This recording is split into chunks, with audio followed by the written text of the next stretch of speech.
And welcome all of you. We're really excited to see you.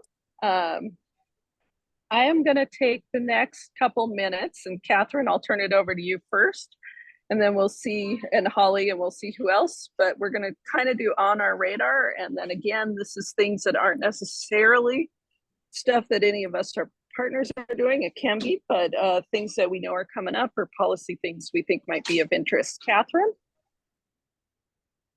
Yeah, awesome. I saw Megan put in the chat the Flume engagement and outreach event. So that's on our radar. The city is also picking back up their Unified Development Code update, and we'll get more information at the September 17th commission meeting, looking at what their priorities are going forward, the engagement opportunities, and kind of a timeline for that. And then the stormwater facilities plan update is happening, and on Friday sent out the Gallatin Watershed Council's recommendations, and we encourage you to look those over. And if you like them and support them, then sign on to the Gallatin Water Collaborative letter that we also included in that email. And if you didn't get it, please reach out and I'll email that over.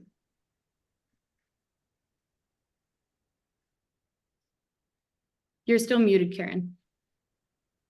Darn it. Sorry today. Yeah. Thank you, Catherine. And again, if you wouldn't mind putting your email in there for anyone who might need to wrap around. I saw a couple new people today. It's great to have you all. And Holly, again, I know all of you probably have it already, but Holly put the agenda in for today and that link is in chat.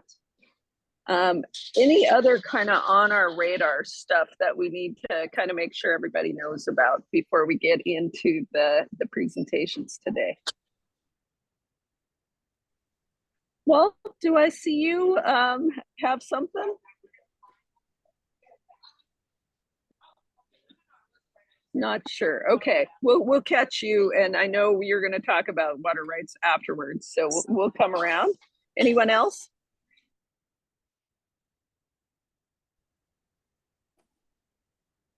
Okay, with that, I am going to turn this over. And our first, again, we're really focused on water rights and the comprehensive water planning that DNRC is doing for presentations today. I'm going to turn this over to our first speaker, Carrie Strassheim. We're so happy to have you from our region, and then Danica will be next. But I'm going to turn this over to you, and you should just be able to share your presentation too. Thank you, Carrie. All right. Yeah, thank you. Always excited to talk water, and hopefully I can keep it within the time. There's so much exciting things to talk about. All right. See if I can get this to share on the first try.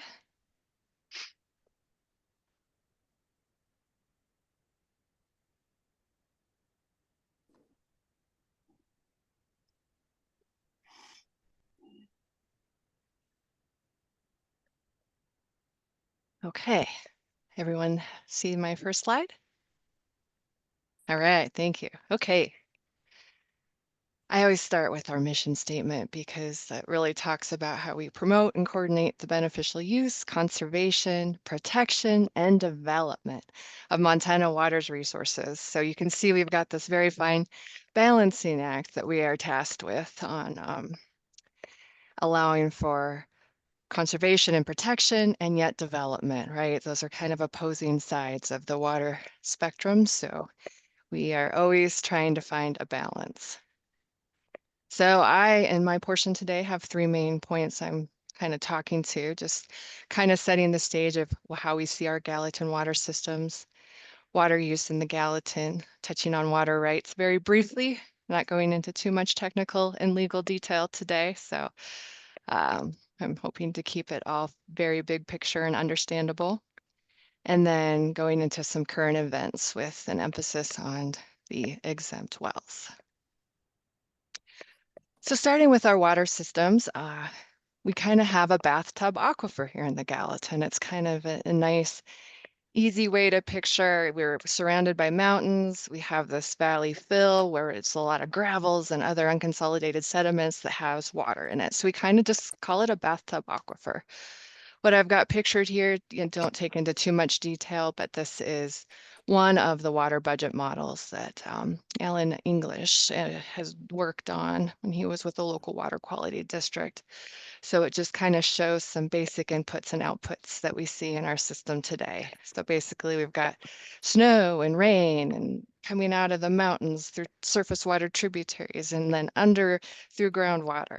And then we kind of leave out the valley at the Logan pinch point.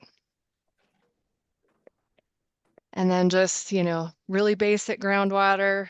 Hopefully most of you know this, your groundwater is your surface water in some areas, right? We have a lot of spring creeks or where our groundwater table intersects, dips in the terrain, and that's where the surface water is coming from when it's not snow melt and rain based. So base flow is what we call it in late seasons on surface water sources. So that's what the main contributor, when there's not a lot of rain and snow left to contribute, is your groundwater. So then talking about surface water, we have a really complex surface water system here in the Gallatin. This is a view kind of with the Gallatin Valley Aquifer outlined. And then in blue, you see our tributaries, the natural tributaries. And then the green are our canals and major ditch systems. Not all of them, it would be covered in green if it was all the ditches. Those are just some of the main arteries. So as you'll notice, we have a lot of intersecting systems where you have surface water going one way and the ditches going the other way. So water is intermingled and then carried and transferred throughout the valley. Sometimes a ditch has the water rights to capture all of a surface water source. We do get calls, especially in a drier year. Why is Highlight Creek dry? The fish are dying. It's one thing, there's been a lot of work to leave water in systems, shout out to West Gallatin Group for, knowing the importance of that ecosystem and leaving water voluntarily in the river when they can dewater it 3 times over, at least. So yeah, it's a complex system of water that we have here in our valley. So I always like to kind of give the history because we have an interesting history. So we've got the beavers storing water naturally before man was here. And then we had irrigation systems in our valley. We weren't a huge mining area. It was mostly irrigation. So we had this complex network of ditches, which the Bureau of Mines has found seeps 1.1 CFS per mile. Flood irrigated fields, lots of water getting spread over. So beavers to irrigation, really slowing and storing the water in our valley. And we're finding that has created most likely kind of an artificially mounded system in some areas. So then what we're seeing is change in our system. We're seeing ditches getting piped and lined. We are seeing less flood irrigation, more sprinkler and pivot, less water diverted, less aquifer supplementation. Here's one picture that's quite illustrative of 1953 land use and 2010 land use. We went from mostly irrigated fields to a lot of other land uses. So what are the changes that we are seeing? Groundwater flow is slowing and then levels are dropping in some areas. We've had some well deepening hotspots. Spring creeks are slowing down or having more dry periods. That's what that very unimpressive picture is I got a report of a dry spring creek and we've never seen it dry before. Stress vegetation, changing habitat. Some ditches are seeing decreased groundwater gains, which is making less water available than they had historically. We are seeing hydrograph changes, earlier runoff with a longer elongated low water season that's relying on that groundwater base. And then there's more impervious services, decreasing discharge to groundwater. So that's kind of our setup of the water system in our valley. So now I'm going to go into one of the ways we manage water. It can't be the only way because water rights is a part of the water management system. So what is a water right? It is a right to use the water. So the water is owned by the state, and then the people get the right to use it for beneficial uses. So a water right is a property right. a separate type of property right. So it's protected, has value. It can be bought and sold separately from land. It's often attached to land, but it doesn't have to be. And it cannot be taken away without due process. So just some basic principles. You know, all uses are considered equal in Montana. Other states have gone to ranking uses. We do not. They're all equal. There is a use it or lose it component. You do have to perfect your use and then kind of maintain it over time, just like any other property right. It needs maintenance. It's limited to historic use. You can't incrementally expand and use more and more water over time. We look at making sure that it's not creating any new adverse effects. And when we say beneficial use in water rights, it is different than DEQ's use of the term. Our term is just that it has to be applied to a beneficial use. You cannot waste water is the opposite of that. So no wasting, it has to be used beneficially. You can't just run water because you have the ability to run water. It has to have that end use that isn't wasting the water.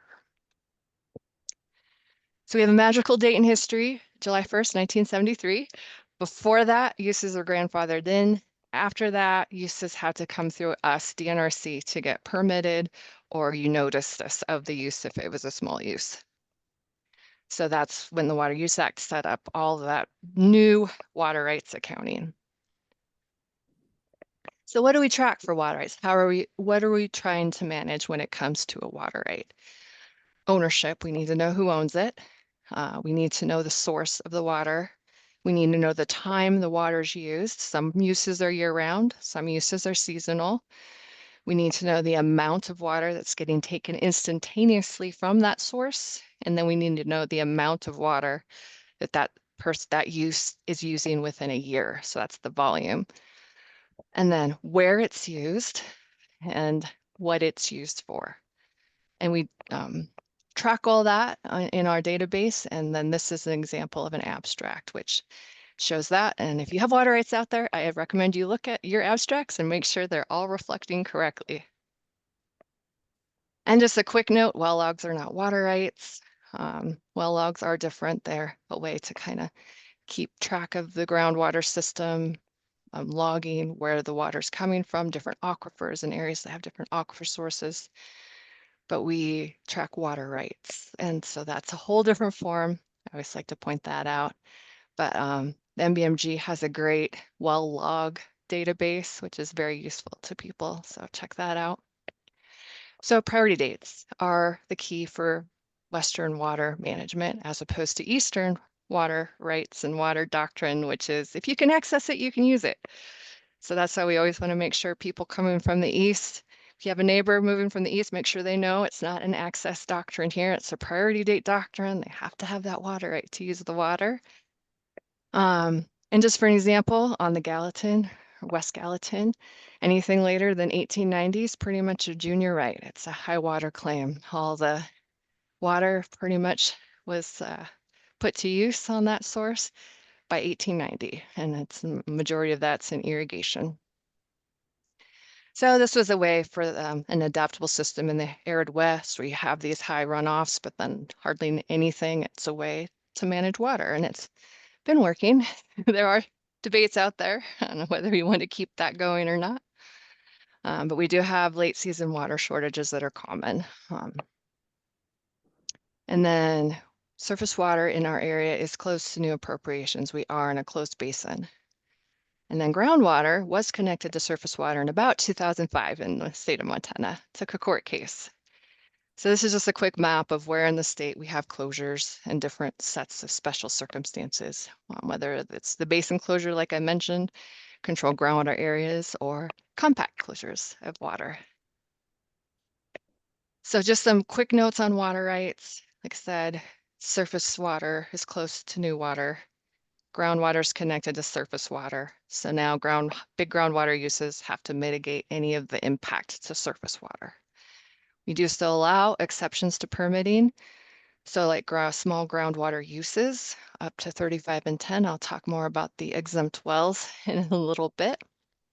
But otherwise, yeah, any permitting, you have to permit your new use with an old use of water. and it's a lengthy process. And then also the Water Court, which is decreeing those pre-July 1973 rights, the old rights, and kind of making sure those are all reflecting accurately. They've just done a second decree, and so our final decree will be the next step for our basin. I don't want to get into too much detail there. And I know many of you don't understand that, just to know that's just a way to make sure they're all right and can be enforced on the ground. So what are our current trends? We see a lot of ponds and domestic development, subdivision development. That's taken a variety of different pathways through our water rights process. We see indoor use on exempt wells, outdoor use on their existing surface water irrigation. We've seen full new permitted wells with mitigation from the surface water irrigation that was under that subdivision. We also see a lot of subdivisions trying to use just the exemption, so that up to 10 acre-feet of water that they can get without a permit. We've seen a lot of municipality water supply planning in progress. We've been in conversation with many of our municipalities on what they need for future water rights actions. And then in-stream flow for fisheries. Like I mentioned, water rights can fully dewater a creek or a stream, but we do have Fish, Wildlife, and Parks and Trout Unlimited can do in-stream flow leases to get that more senior water right and keep water in stream and try to keep that benefit for fisheries there too. So going to groundwater, a lot of this use is coming out of groundwater. What's our groundwater looking like? Here is a hydrograph of a typical monitoring well in the valley. This one's near the airport. So we're between 20 and 6 feet. So it looks like the earlier trend was in the 12-foot range, and now we're in the 18-foot range. That's 4 to 6 feet of potentially long-term drop. So this is a map we got that the local water quality district put together based on some data we got from the Bureau of Mines on where we're seeing well deepening. So all those red triangles represent wells that were drilled deep, excuse me, deeper. They don't represent like replacement wells. Sometimes you can't drill a well deeper. Sometimes you have to put in a new well. So this, and then sometimes deepenings can occur for other reasons as well. So this is just kind of an illustration, but not a really firm set of data. It's just kind of a big picture data. Okay, so exempt wells. What's that? So groundwater uses up to 35 gallons a minute per diversion and up to 10 acre-foot in a year do not require any permitting. The bigger issue comes when we look at these in combination. That's the tricky part. Statute says that if they're for the same project, then it can only be up to 10 acre-feet as well, even if there's multiple wells. So we have seen in the past that people try to find ways to avoid our permitting process using exempt wells. And because they're an exception to permitting, there's no analysis on water availability, physical and legal, and there's no analysis on adverse effect. And there's also no opportunity for public comment. So that's where, these have caused some angst. And then our challenges over time, like this has been a hot topic of discussion for years, maybe even decades, I think we could say almost at this point. And one thing that's been pretty clear is there isn't a one-size-fits-all solution for Montana. What works in rural eastern Montana, where I'm from, probably isn't going to work here in the Gallatin Valley, right? And then what we also find is in all of this solution attempts, we have a lot of competing interests to try to, figure out, where the balance is. And the other issue with exempt wells is it's called a notice of completion. So they are not filed until that well is in, that house is in, and the water's being put to use. So you can see that could be an issue. We've done some subdivision reviews. We had a lawsuit. Now we've had some changes in how we look at these. And we have some people getting told that actually now they need a permit, right? So that's why that's also problematic. There isn't that certainty up front. So just to talk about combined appropriation kind of quickly, the changes over time. 1987, we started with it's the same project or development. That's often referred to as the 1987 rule. We also had different definitions for the amounts back then. 1991 is when the exemption became the up to 35 and up to 10. And then because we were starting to get, I think some of our decisions were thought to be maybe arbitrary and capricious, we changed to something a little more definitive for our combined, how we look at what's combined and what's not combined. So we said physically manifold, they're piped together, they're combined. Well, as you can imagine then, that's where all the subdivisions started going in, individual lots, individual wells, nothing's piped together. We could have 55 lot subdivisions coming in with each well could use up to 10 acre feet. That's a lot of water, right? So then in 2014, a lawsuit came through. They're like, yeah, you are letting subdivisions in DNRC, and that's clearly the same project. Let's go back to your 1987 rule, and you can go back to the drawing board. So we did that. Grandfathered in subdivisions that had designs in place prior to 2014. So they wouldn't suffer a huge loss on all that had been invested in to that time. And then we started implementing the 1987 rule in a slightly different way. Some of you may have heard of a combined or a guidance document. Anyway, we had a pretty lined out way so we could be consistently applying it. We just got another decision here in 2024 out of Broadwater County that was like, that's just a little too black and white when there are some things getting through that are clearly the same project, like phase subdivisions. So that's where now we have revisited combined appropriations yet again. So prior to that court decision, we had some known loopholes, including the phase subdivision, because we were looking at each subdivision as it was being reviewed by the DEQ or other reviewing entity and calling that one subdivision. So then if they did one and then another and then another, we counted those separately. So that's something that the lawsuit has said no more. And then distance allowance was another thing we had that over time has kind of changed, that we're not going to look at anymore either. No more quarter mile distance. And then we also had remainder tract subdivisions. That's still kind of an interesting topic, but we called subdivisions anything less than 20 acres. The lawsuit also pretty much said, that's arbitrary. You know, it can still be the same project, DNRC, whether it's 21 acres or 19 acres. So yeah, that's another thing we're not looking at anymore either. So post-court decision, if any of you have seen our new guidance document, it's very much, it's very different. We're just asking some broad-based questions. Can it be a single project? Can it be accomplished with a single appropriation? Is there any obvious ways it couldn't be accomplished by a single appropriation? So now we're not doing subdivision review any longer, and we are just waiting until that form is filed in front of us and then making our decision, which, as you could see, could cause some heartburn if someone's house is already in place and then they're being told now they have to permit in a closed basin, which is not easy.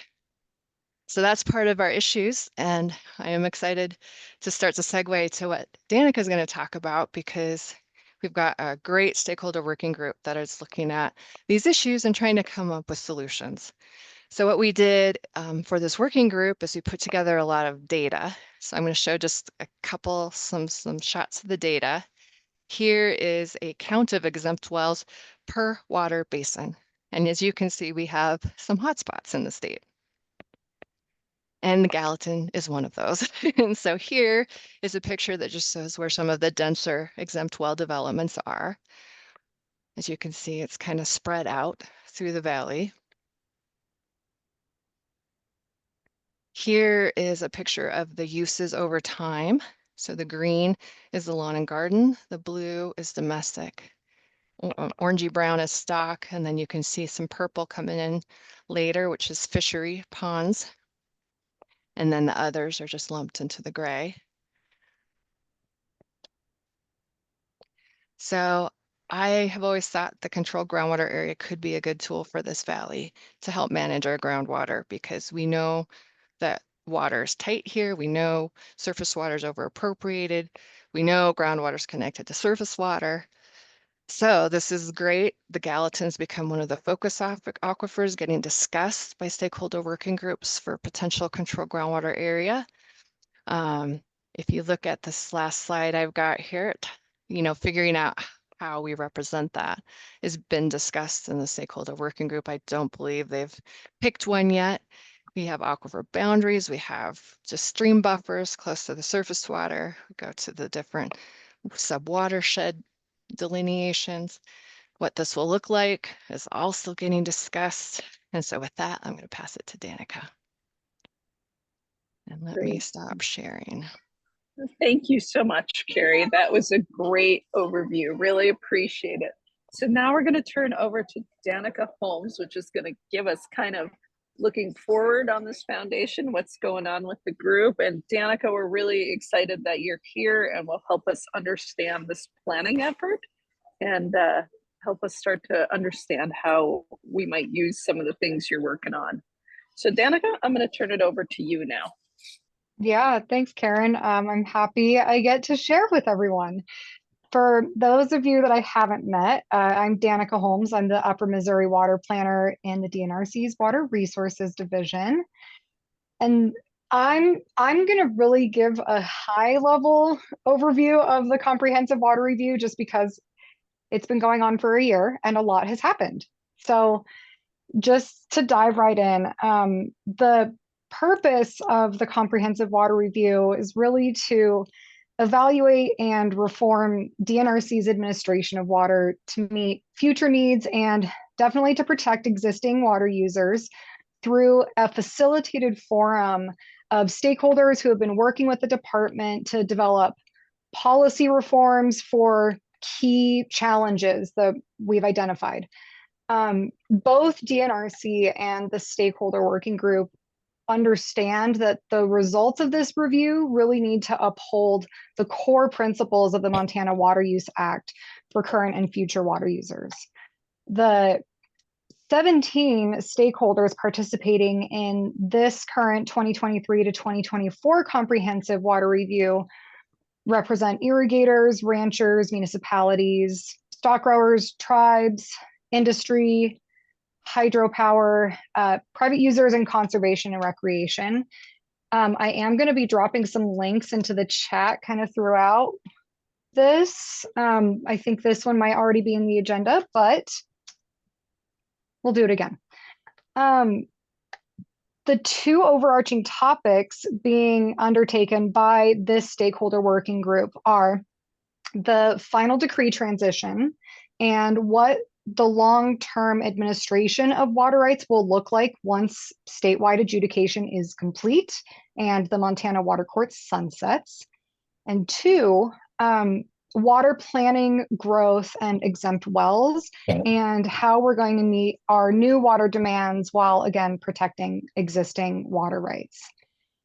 This effort to streamline the DNRC administrative process or administrative processes is intended to result in improved laws, administrative rules, and really the policies that govern our water management through the stakeholder-driven drafting of legislative bills, like actual bills that will be presented to the legislature, and DNRC-driven development of administrative rules. Bill drafts are currently being reviewed by DNRC staff and stakeholders, and the plan is to have these finalized before the session begins. Current bill drafts are available on the meetings and materials page in the comprehensive review website. So I'm going to drop that in there. So along with all the bill drafts being included in the August meeting accordion, you can also find all documents, handouts, and recordings from every meeting that's taken place since August of 2023. So, like I said, a lot of progress has been made, and since so much has been discussed over the last year that really does affect all water users in Montana, I wanted to focus on the exempt well-specific conversations and bills that seem most relevant to this audience.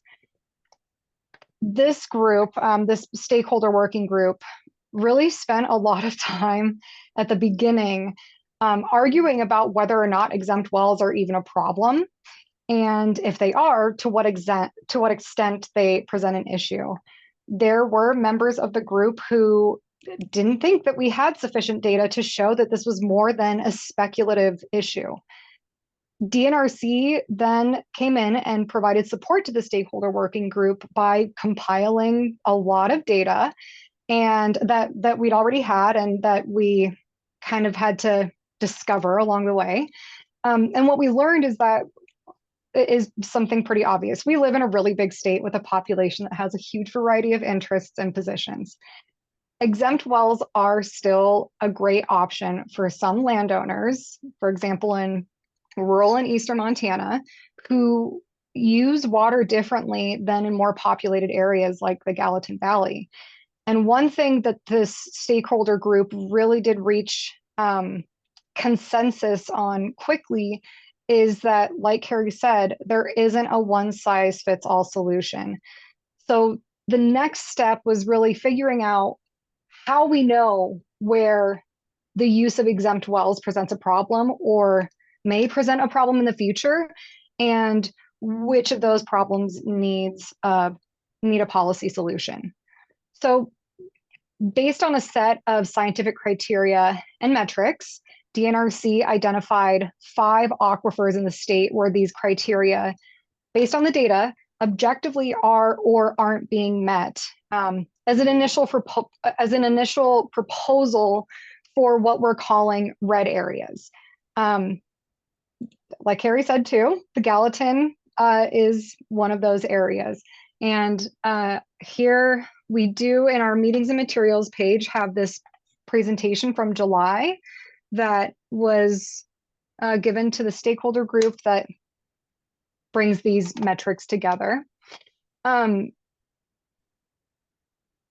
It's consensus hasn't really been reached yet by the group on the specific restrictions associated with some of these areas that we're talking about, like green. There are also green and yellow areas. And broadly, these red areas are those places where the stakeholder working group has agreed that the use of exempt wells is largely inappropriate, and where water use should either be permitted and mitigated or supplied by the connection to a public water supply. And the mechanism, really the main mechanism that the stakeholder working group has identified at this time for designating a red area already exists in statute, and Carrie touched on it. It's the Controlled Groundwater Area Statute that is serving as a model. There are some exceptions being discussed in potential red areas, but those haven't been voted on yet by the group. And red areas, again, are those places where exemptions essentially wouldn't be allowed.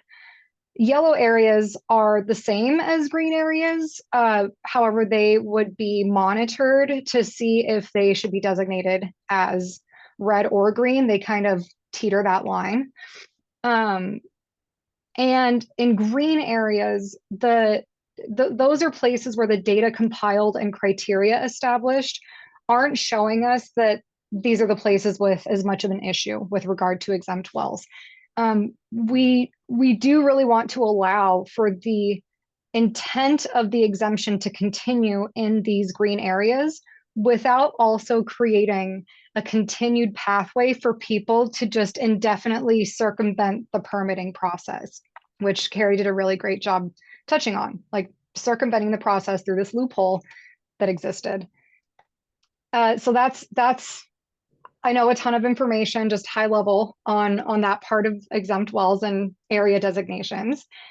But one of the bills that's being drafted and that's associated with the water planning growth and exempt wells key challenge that I wanted to talk to you guys about too is what we're calling the agency coordination bill, which is intended to coordinate the Montana Water Use Act, the Sanitation Act, and the Platting Act, none of which currently really talk to each other in statute. That was said at one of these meetings like earlier on, and it was just the best way to describe what the issue is.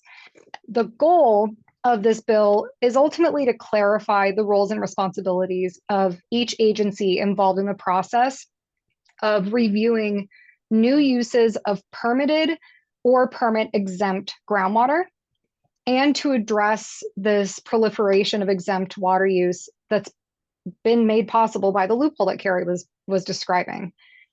On our agency's side of things, the stakeholders have been discussing the inclusion of an avenue for permit exempt groundwater users to file notices of intent. So Carrie mentioned notices of completion, where you have to put exempt uses of water to use before getting your certificate. The stakeholders have been talking about notices of intent to appropriate groundwater with an exemption before a well has been drilled. So between agency coordination and these red, yellow, green area designations, DNRC and the stakeholder working group understand that while we've got to come up with solutions that protect existing water users, there's also the recognition that landowners need more certainty to avoid a situation where they've spent a lot of money drilling a well and only later or a set of wells, and only later realizing that they can't actually get water with an exemption and they need a permit. Huge problem and big headaches in closed basins. So again, I know this is super high level. There are a lot of specifics being discussed with regard to all of these subjects that cannot possibly be dissected without heavily caveating everything, which I know is frustrating. But we want public participation and comment. And so members of the public are welcome to submit their comments and questions to us via email and during meetings if they're attending. And so I'm going to copy and paste that email, which is on our website, but I'm going to put it in here too, that you can send your comments or questions to. And for those planning on attending the last couple of meetings that we have, they're currently scheduled for September 9th and October 10th.